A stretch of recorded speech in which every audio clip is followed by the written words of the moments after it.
नमस्कार मेरी प्यारी माता बहनों। आज हम आपके लिए करवा चौथ की व्रत कथा और चौथ माता के व्रत की कथा के महत्व को बताने जा रहे हैं। आप सभी माता बहनें प्रसन्नचित मन से ध्यानपूर्वक कथा का आनंद लें। एक साहूकार के 7 बेटे और एक बेटी थी। सातों बेटे अपनी बहन से बहुत प्यार करते थे। जब बहन ससुराल गई तो कार्तिक की चौथ लगते ही वह घर वापस आई। तब बहन ने करवा चौथ का व्रत रखा। सभी भाइयों ने अपनी बहन के बिना भोजन नहीं किया। भाइयों ने बहन से कहा, बहन भोजन खा लो। सातों भाइयों की प्यारी बहन बोली, भाई आज मेरा करवा चौथ का व्रत है, मैं चांद को अर्घ देकर ही भोजन करूंगी। भाइयों ने सोचा बहन पूरे दिन भूखी कैसे रहेगी। तब एक भाई ने गांव की डोंगरी पर जाकर कुछ रोशनी कर दी। तब भाइयों ने बहन से कहा, बहन चांद निकल आया है, चांद को अर्घ दे दो। बहन ने अपनी भाभियों को आवाज दी। तब भाभियां बोली, भाई साहब यह चांद तो आपके लिए निकला है, हमारा चांद तो रात को निकलेगा। बहन अर्घ देकर भाइयों के साथ में भोजन करने लगी।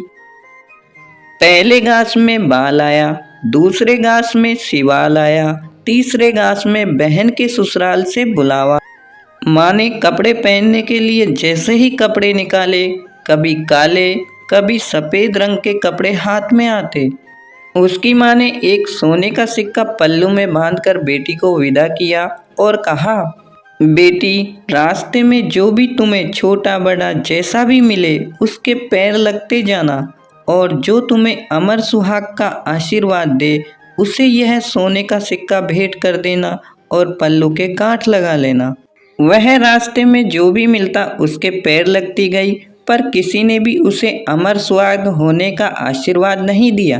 अंत में वह घर के पास पहुंची, वहां उसकी छोटी ननद मिली। तब उसने उसके पैर लगे तो उस ननद ने उसे अमर सुहाग होने का आशीर्वाद दिया और अपने पल्लू के गांठ लगाई।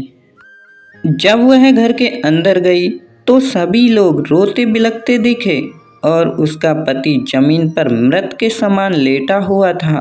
वह अपने पति के चरणों में बैठकर बिलख बिलख कर रोने लगी।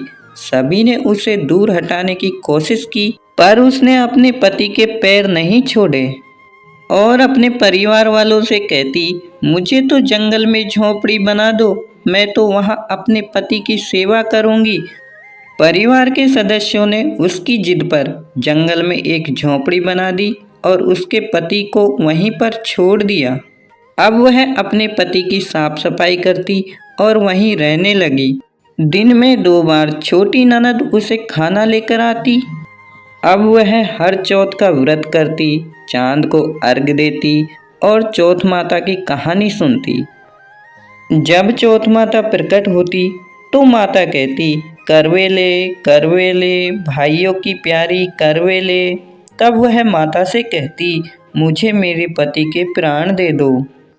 लेकिन चौथ माता उससे कहती, बड़ी चौथ माता आएंगी तब उनसे अपने पति के प्राण मांगना। एक एक करके सभी चौथ माता आई, सभी ने यही बोला। अब अश्विनी की चौथ माता आई। उन्होंने कहा, कार्तिक की चौथ माता तुमसे बहुत नाराज है, वही तेरे सुहाग को तुझे लौटाएगी, तू उसके पैर मत छोड़ना और सुहाग के 16 श्रृंगार का सामान तैयार कर लेना।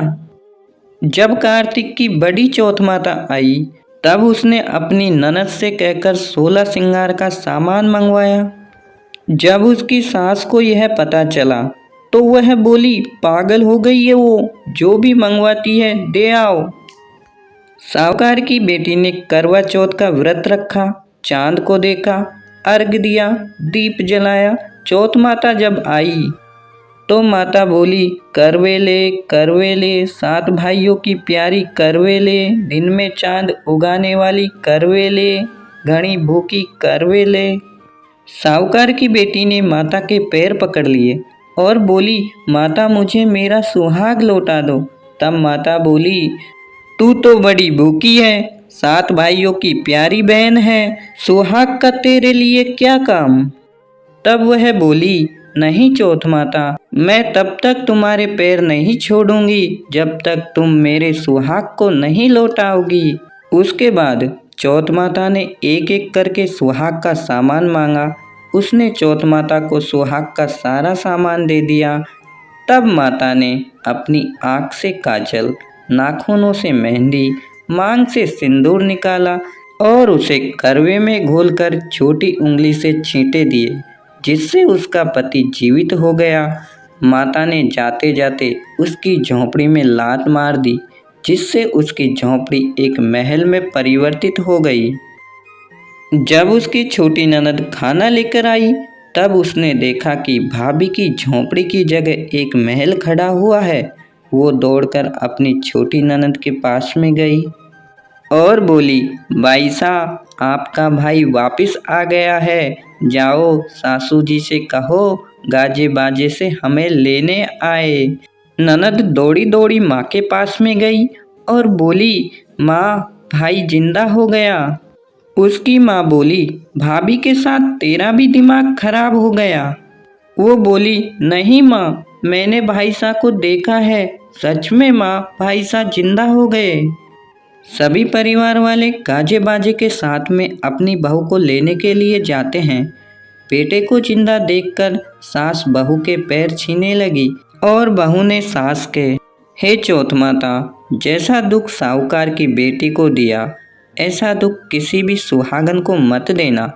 हे माता, जो भी इस कहानी को सुने उसे सदा सुहागन होने का वरदान देना। जय माँ चौथ माता।